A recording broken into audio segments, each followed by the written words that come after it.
All right, welcome in. It's a brand new edition of the RSL Show on the KSL Sports Network. I'm Alex Napolis, joined today by Carson Lentz. No Josh Clark. Unfortunately, couldn't make it tonight. But Carson, how you doing, man? I'm great, Alex. Been doing awesome. Just waiting for some more Real Salt Lake news. How are you doing? Doing good, doing good. I think we're all waiting for some RSL news, and there's been a little bit, and we'll dive into those. Mostly just about roster construction and which players' contracts were exercised and will continue to be part of Real Salt Lake, and some most actually who weren't retained. But before we get into that, MLS Cup this weekend, and I think if you would have told me that you predicted that the New York Red Bulls were going to be the team to make it to MLS Cup, I would have called you a liar, because I don't think anybody could have expected the number 7 seed making it all the way to MLS Cup.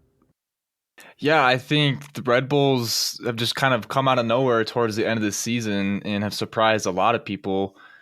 I think Emil Forsberg coming back, and what's the other guy's name? The Scottish guy.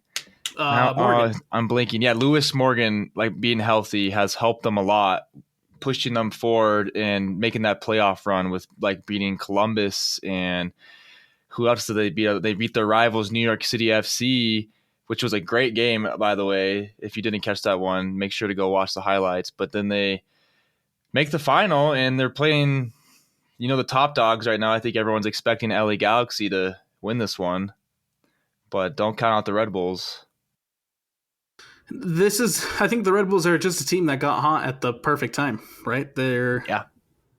I mean, they were kind of up and down throughout the season, I feel like, and then they just kind of got hot right when it mattered, right before the playoffs, or I guess into playoffs, because leading up to playoffs, they lost 3 out of their 5 games. So Yeah. this is just a team who got hot right when it mattered, got the big upset against Columbus, took down their rival, and now I thought Orlando City, honestly, being in Orlando, I thought Orlando had the edge, but congrats to New York Red Bulls, who now fight for their chance for their first MLS Cup, their second MLS Cup appearance. Yeah, that's crazy to think that a team like Red Bulls, who have been in the league for a while now, and they've had players like Bradley Wright Phillips and Thierry Henry, and still have not won an MLS Cup. And so I think it would be awesome to finally see them lift that trophy. They're one of the OGs, man. Yeah. I have nothing against them. So, I mean, like, if they were to win, I'd be like, okay, that's fine with me. What's more crazy? The fact that the New York Red Bulls haven't won an MLS Cup with how long they've been in the league, or the fact that it's been 10 years since the LA Galaxy have been in an MLS Cup? I honestly would say it's more wild that it's been 10 years since LA Galaxy have been in the MLS Cup final, considering how big of a club they are and how many big names they always bring in. Absolutely. When you think of, that team from 10 years ago, right, with Donovan, Beckham was no longer on that team, but still, like, Robbie Keane was scoring goals galore. It's interesting. It's crazy to think how far the Galaxy fell, even bringing in guys like Zlatan, right? Yeah. That era. And they brought in Siggy Schmidt, who's arguably one of the best coaches in this league, or was one of the best coaches in this league, and still didn't really accomplish much with what was still a pretty stacked roster. Yeah, I think with bringing in Greg Vanney, and he's just kind of him and the GM, like this whole organization, they kind of had a huge like blow up, and we're like, all right, we need to figure this out. And they've done really good with building a great roster, like under wraps. Like, not a lot of people have noticed like how good of a roster they have built and how good of depth they built with this team. And I mean, like, you would think that a team with Zlatan Ibrahimovic, like, at least would have won something. And it just shows you that 10 years is how long it can take sometimes for these big clubs to turn things around. And so I think it's kind of good to see them back at the same time, but I wish Real Salt Lake were the ones in the final. I think we're all there. Yeah. Interesting to go back to May 30th of last year when the Galaxy fires Chris Klein. And then from there, Will Kuntz comes in, and I think Kuntz has done an amazing job. Gabriel Peck is a phenomenal player. He brought him in. Paintsill's a phenomenal player, brought him in. So it's interesting kind of what happens when you move on from the guy who wasn't getting the job done to bringing a guy who can get the job done. Yeah, I think the organization as a general has finally decided to invest more than one player, because they had Zlatan and Ricky Puig, but I mean, they weren't really getting other guys around them, and now they're finally getting more guys that surround Ricky Puig. Like, I mean, they even went out of their way and brought in Marco Royce for experience as well. I'm heartbroken for Ricky Puig, man. What a season he's had. What an amazing player he is. And it's I honestly, when I saw the news that he was going to miss MLS Cup, I was gutted. It's heartbreaking, man, because he's been crazy this season, like putting up numbers we've never seen before, scoring plenty of goals from the midfield and assisting a lot as well. And he even, when supposedly he tore his ACL in that match versus Seattle and played 30 minutes on a torn ACL and got the assist to win the game, which is nuts to me. That's absolutely phenomenal. Absolutely phenomenal from Ricky Puig. So sad that he's missing MLS Cup final. But with that being said, what's your prediction for MLS Cup? I just really want a good game. It doesn't matter to me who comes out on top. I don't really have a prediction. I just want a good game. When like Philadelphia and LAFC were in the final a couple years back, and it was just goals everywhere. Like, I would not mind seeing a game like that. But honestly, I think it would be awesome to see the Red Bulls come out and get a trophy. But at the same time, I would love to see Marco Royce finally win the league, win a league trophy. So I don't know. I can't choose or pick. It's too hard. There's too much at stake here. I'm leaning Galaxy. Yeah. However, I do think the absence of Ricky Puig makes a big difference. Yeah. But I'm still leaning Galaxy. It's time for someone to step up, and I think whoever steps up could be an LA Galaxy hero. So, absolutely. Yeah. All right, man. MLS Cup this Saturday, 2 p.m. local. You can catch that on Apple TV. Let's move on to some Real Salt Lake news, because the last show we predicted what we thought and who we thought was going to continue to be players for Real Salt Lake, and what we thought the roster, where things were kind of where we felt roster decisions need to be made, and Real Salt Lake finally released their roster decisions. And we'll start with, of course, the players who are guaranteed and coming back for 2025. That is, of course, going to be Chicho Arango, Matthew Bell, Andrew Brody, Lachlan Brook, Matt Crooks, Emeka Anelli, Justin Glad, Diego Gonçalves, Bodie Hidalgo, Alex Catranis, Axel Kai, Kevin Lambert, Diego Luna, Zach McMath, Dominic Markzuk, Brian Ojeda, Nelson Palacio, Luis Rivera, Pablo Ruiz, Brian Vera, and Jude Wellings. Any surprises for you there, Carson? No, I think there's not really any really surprising. I think everyone that we expected to stay is staying, and there's nothing really too much to point out about that. But is there anything that stood out to you? Like, was there any surprise people that you are staying, or? No, in this case, I mean, those were all guys that we already knew were coming in with a contract, like longer contract. And so there's nothing really there too surprising, just because we already kind of understood the contract situation. So now we'll get into the guys whose contracts were about to expire, had their options exercised, and so they'll be sticking around for a little bit, and that's going to be Gavin Beavers, Javane Brown, Noel Caliscan, Anderson Julio, Philip Quinton, and Tommy Silva. Pretty straightforward. Yeah. The only one maybe that I would have questions about is Noel Caliscan. However, I expect him to continue a Monarchs role similar to what he did this year. Yeah, I think I mean, I'm a Noah Caliscan guy. I like him. I think he's great depth for when we have a bunch of injuries, and you never know. Like this season, we had a bunch of midfield injuries, and so to have him start for the Monarchs but be on the bench for Real Salt Lake was really awesome. And then I think everyone else really, Javane Brown. I mean, a lot of people may or may not have wanted him to come back, but at the same time, I think when the time he came in, I think he proved himself to be able to, hey, let's give this guy a full season now. Let's exercise his option. And then, as I said before, I think he was like one out of the three guys that looked like they wanted to be in Minnesota and looked like they wanted to move on to the next round. And so I think he deserves to get that option exercised. So these are the players who are out of contract. These are the players that if Real Salt Lake wants to keep them around, they'll have to renegotiate a brand new contract. And that's defender Marcelo Silva, goalkeeper Thomas Gomez, and midfielder Michael Chang. No surprises for me. I think Michael Chain, he's been a good servant for the club. You know, he was on the Monarchs team that won the USL championship, and no one's ever going to forget him for that.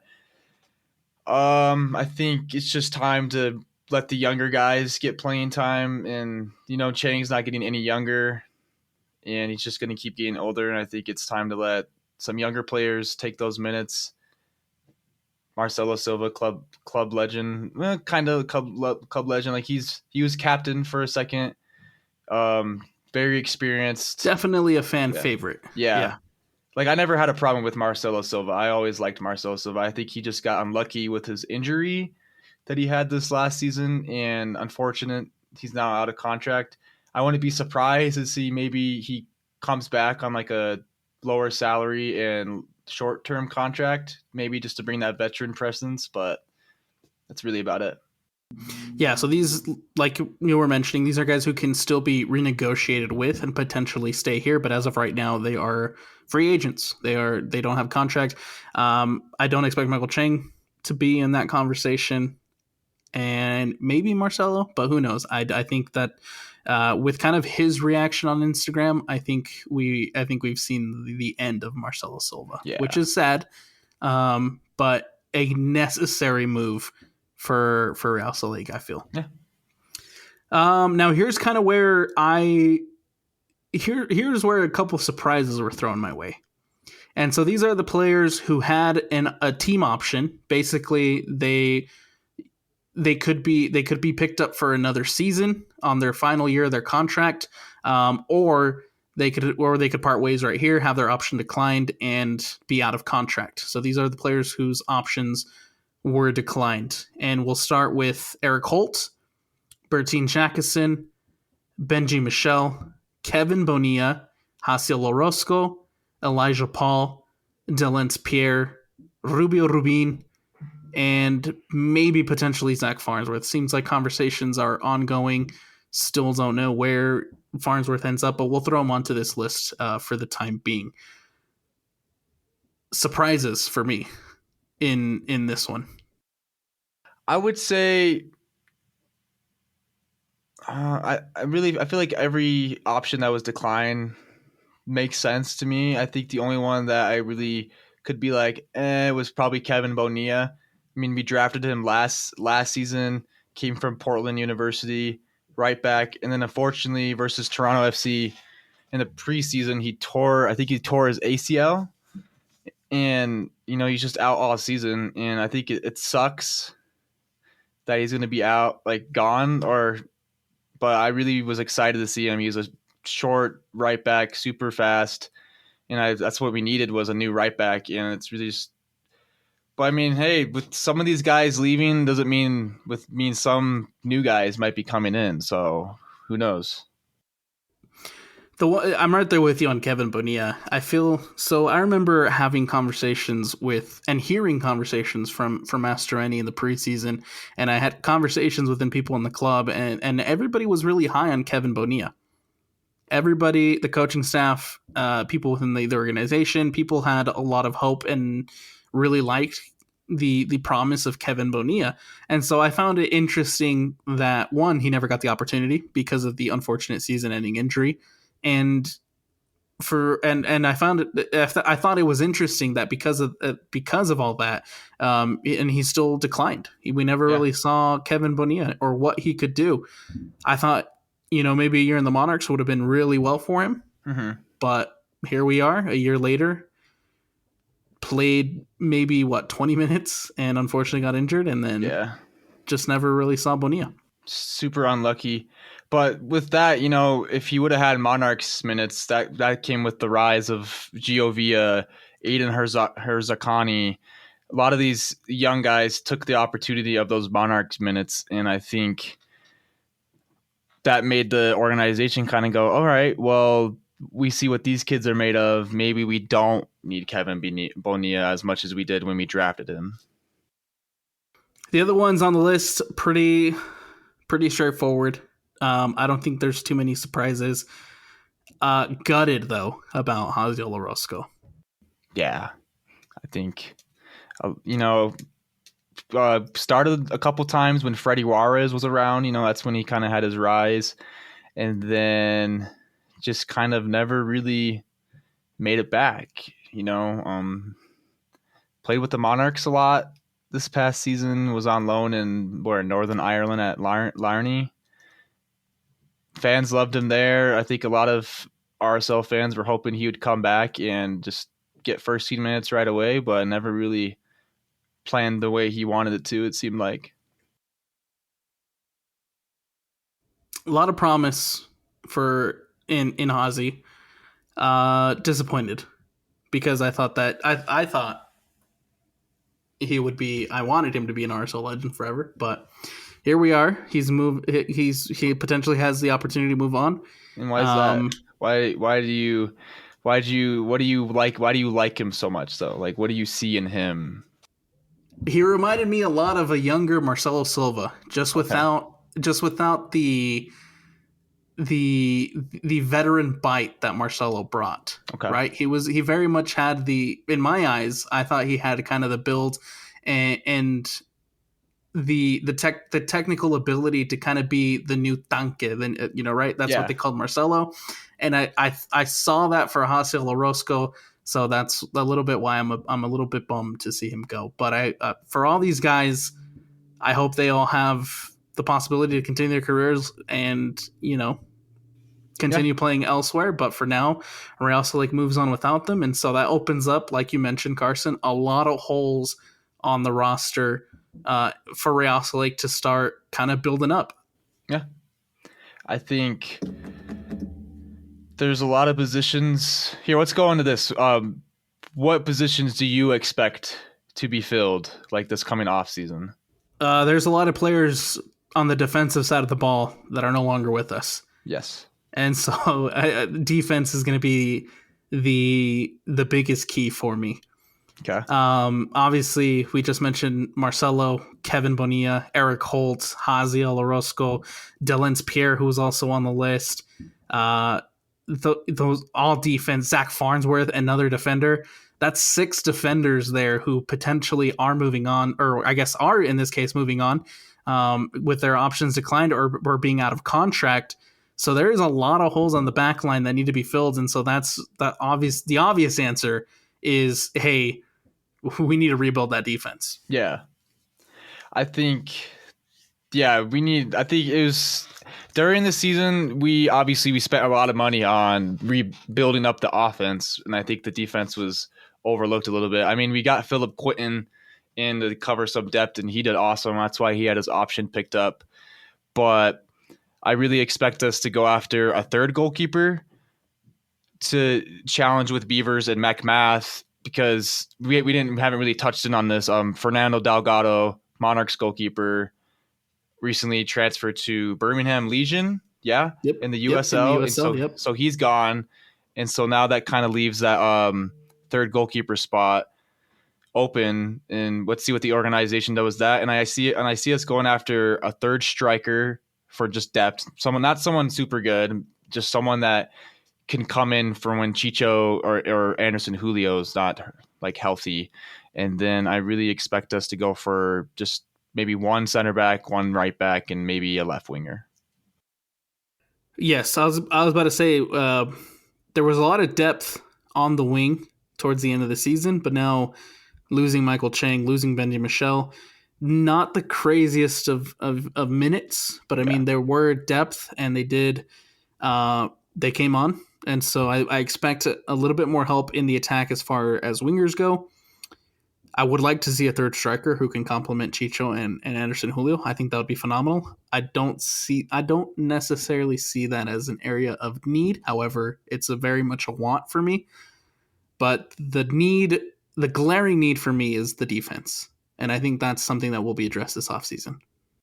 Yeah, for sure. I really hope we invest in our defense. I think like we have Justin Glad and Brian Vera, both great center backs, Amazing center backs. Yeah. But how many games did Glad have to miss due to injury? Yep. And how many games did Brian Vera have to miss due to suspension? And so exactly. and plus he didn't have Marcelo all year long. Yep. So definitely depth is needed. So maybe that's why Farnsworth is kind of ongoing right now. Maybe they're seeing if they can get in another center back, and if they can't, maybe they're just like, all right, let's just have Farnsworth for now. I don't like that. Yeah? Yeah. I think mostly because if you're going to have you need 3 quote unquote starting caliber center backs. Yeah, for sure. And right now you have the 2. We're missing that third, and so I would like Rouse Lake to kind of splurge a little bit to bring in that third center back, and maybe not necessarily like a big massive signing. I can't remember who mentioned it last time. Josh, was it you or Josh? Jonathan Brooks or John Brooks? Okay, yeah, I think that was Josh. I think that would be absolutely phenomenal. Does it happen? Yeah. I don't think so, but I would like a player of that caliber to come in. Does that make sense? Yeah, for sure. I think that'd be a great signing. Little bit like 30-year-old experienced type center back, I think would be awesome. Unless you get rid of Vera and you're like, all right, let's invest into a younger center back. You know what I'm saying? Which moves out are still very much on the table. That's something we haven't really brought into consideration. Transfers away are very much on the table. Yep. Haven't heard anything crazy, but like we were mentioning last episode, I would be shocked if Luna returns, because there's going to be offers for Diego Luna. Unless he just gets even more money and he's like, all right. Or maybe they just throw a couple $100,000 at him and he decides to stay. But whatever he does, we'll be happy for him. And, for sure. And we move on. Again, this is completely not factoring in players potentially going out, but this is kind of where we stand now. And where we stand now as well is there is an expansion draft coming up next week, because this is the first year San Diego is in the league. They'll have an expansion draft. They'll have an opportunity to kind of pick some players off of other teams' rosters. And so that expansion draft will happen on December 12th.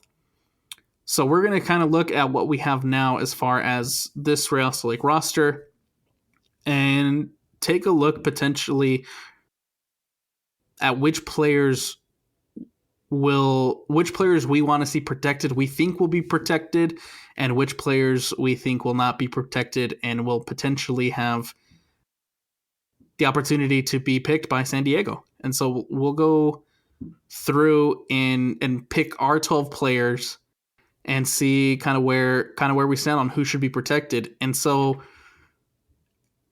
a couple of things to keep in mind when it comes to the draft rules, the expansion draft rules. So you have 12 players you can protect. The homegrown players that are 25 years and under are automatically protected. Generation Adidas players are automatically protected. DP players are not automatically protected. And so with that being said, we'll jump in, and I think the first one right off the bat has to be Chicho Arango. Yeah, I agree. There's no argument there. First one off the bat, you have to protect Chicho. I think you have to protect Diego Luna. Yes. So that puts us at 2. I think you have to protect Brian Ojeda. All right. That will put us at 3. Okay. I think you have to protect Emeka and Ellie, and that puts you at 4. Yeah. And then this is kind of where it gets tricky. Mark Shook. Because, yes, Mark Schuch, that's Yeah. 5. Diego Gonçalves, I think, is the one you have to protect, and so that'll put you at 6. Yeah. I would say Glad. I mean, Glad and Crooks. That's where I was going next. Justin Glad is 7. Crooks is 8. Now it's getting a little hard. Beavers. I mean, Beavers is automatic, right? Because he's homegrown. Yes, Beavers would be an automatic because he's homegrown, so you don't have to worry about him. Okay. Honestly, probably McMath, because I don't really want to see him going to another team. And you know what I'm saying? Because we know how good McMath can be. Right. And I don't really want to see him go to a newer team and like all of a sudden be the best goalkeeper in the league. You know what I'm saying? That's interesting because that's not someone coming into this. That's not someone I had in my mind to protect. Yeah, but I mean, if we already automatically get Beavers protected, I think you might as well protect your second keeper as well. Because we're low on keepers. We'll throw Zach McMath in there, and so that makes it. Is that 8 or 9? That's 9. I already lost count. Okay, so we'll go 9 with Zach McMath. And I think you have to put Brian Vera there. Okay. That brings you to 10. So we're down to 2 spots. Still unprotected. Andrew Brody, Pablo Ruiz. Oh, crap. Okay. Matthew Bell, Nelson Palacio, Lachlan Brook, Bodie Hidalgo. Except how old is Bodie? Like 20. He's 22, so he would still be protected. So we don't have to worry about Bodie. Okay, this is where it gets hard because now I'm looking back at McMath and I'm like, all right. You still have Kevin Lambert. Yeah, I still. Javane Brown. I think Katranis is a guy we're definitely overlooking right now. Oh yes, you have to protect Katranis, and so I think that puts us at 11. Yeah, and honestly, I would say because you can replace McMath now because now I'm thinking a little bit differently because I don't want to get because we spent a lot of money on Palacio, we spent a lot of money on Anderson Julio, and I don't want those guys. I think I'd rather have those guys be here than end up anywhere else than McMath. And so honestly, I would say get rid of McMath, like unprotect him and protect Palacio and Anderson Julio. You still have Pablo Ruiz on the outside. You have Javane Brown on the outside. Okay. Kevin Lambert on the outside, and Philip Quinton on the outside. I think I'm satisfied with who I got. See, this is where it gets tough for me, man, because I think you have to protect the tricky one for me, and I think the tricky one that's going to be tricky for the club, it's going to be number 7, Pablo Ruiz. Yeah. Do you protect Pablo Ruiz? I just don't think it's worth it because if you don't protect, it doesn't not necessarily mean they won't protect the other 3 midfielders, Palacio, Emeka, and Ojeda, but really, yeah. But I think that would be a mistake not to protect the 3 you mentioned.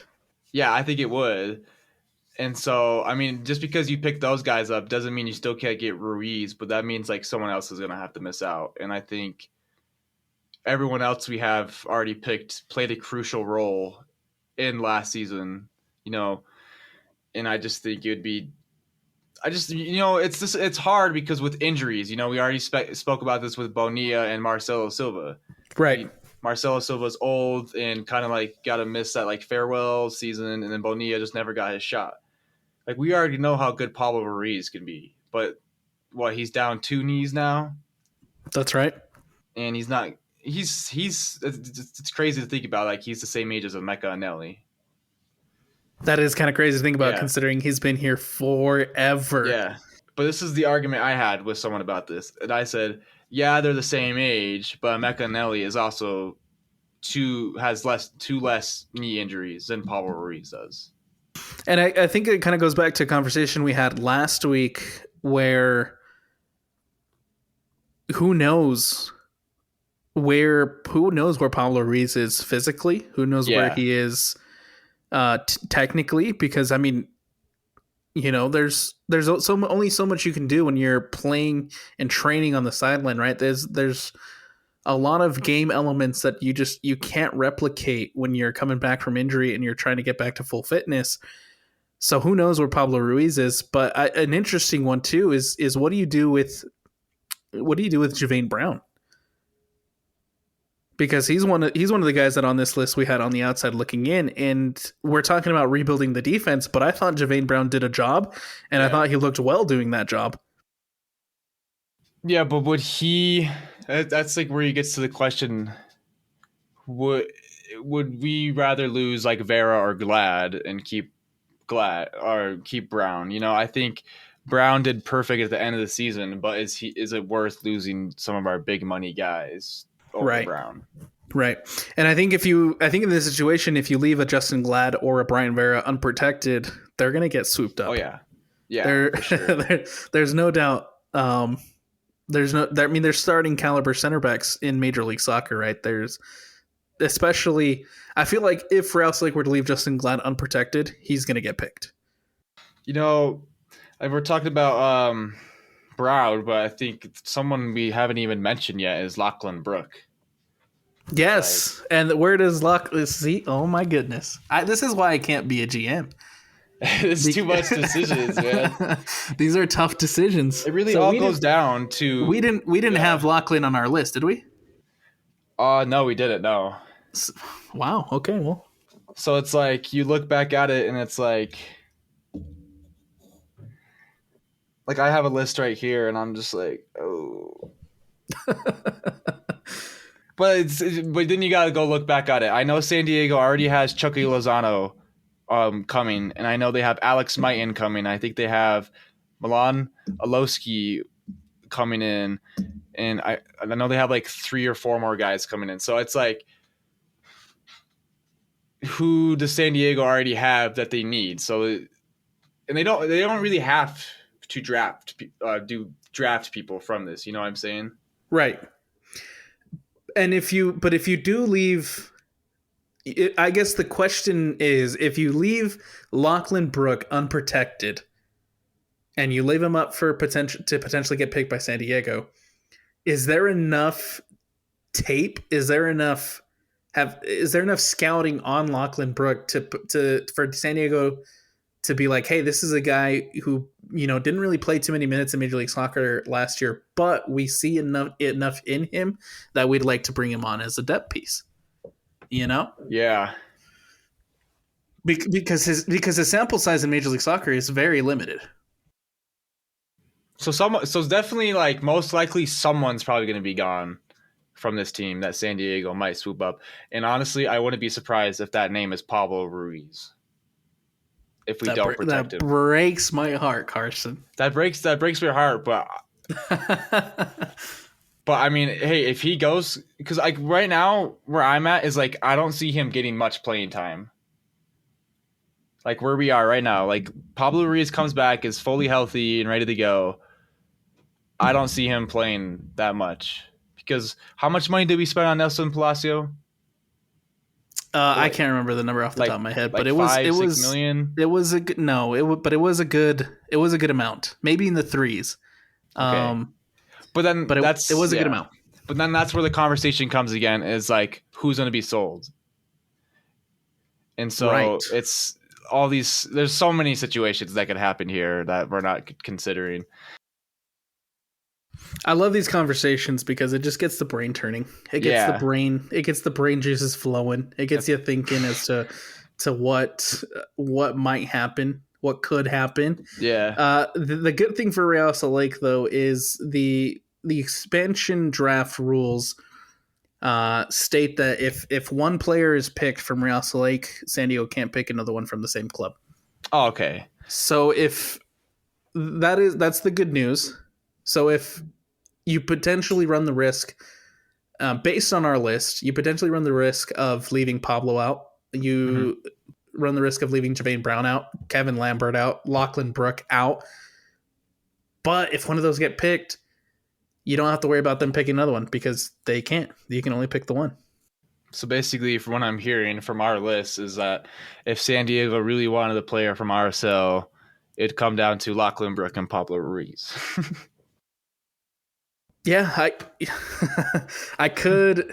I don't know. It sucks. I don't want to see Pablo go. I love Yeah. Ruiz, but it sounds like we're going to have to sacrifices are going to have to be made. Yeah. Even for guys who have been with the club forever. Yeah. Like a guy like Pablo Ruiz. And I trust Kurt Schmidt and Pablo Mastroeni to make the right decision, so I'm not too stressed out. Always fun to have these conversations. Always fun to kind of look. Yeah. Again, the expansion draft is going to happen on December 11th. Shortly after that, the preseason madness is in full swing. That's cool. Because you have the expansion draft happening on December 11th.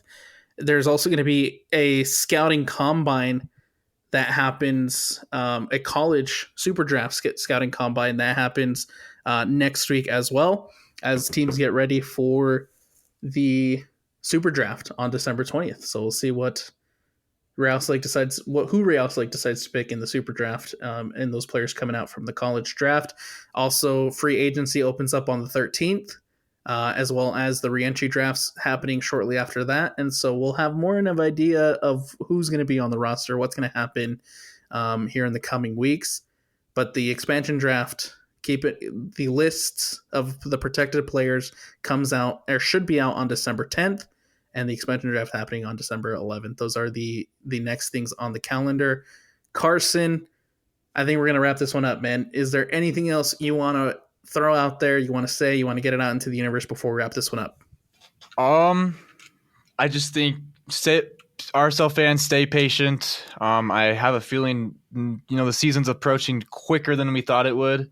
It feels weird that the MLS season ends this weekend, but it's already, like, right when it ends, it's just going to get even more busier than we thought. Like the MLS Cup Finals this Saturday, and then right when that happens, re-entry draft happens, college draft happens, and then that's December done, and then all of a sudden it's January, and then it's February, and then hey, we're in the Champions Cup. I think we play our first game February 21st.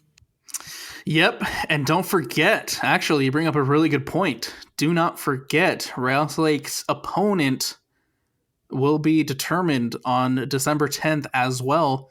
Heck yeah. To find out who they're going to take on for the Champions Cup, because that is also approaching very quickly. And so December 10th, we'll have an opponent, and we'll find out who Real Salt Lake will play. All right. Yeah. All right, I think that's going to wrap it up here on the RSL Show. Thank you guys, as always, for listening, for tuning in, for subscribing, for following us on social media, for doing what you have to do to follow the RSL Show on the KSL Sports Network for the best RSL content.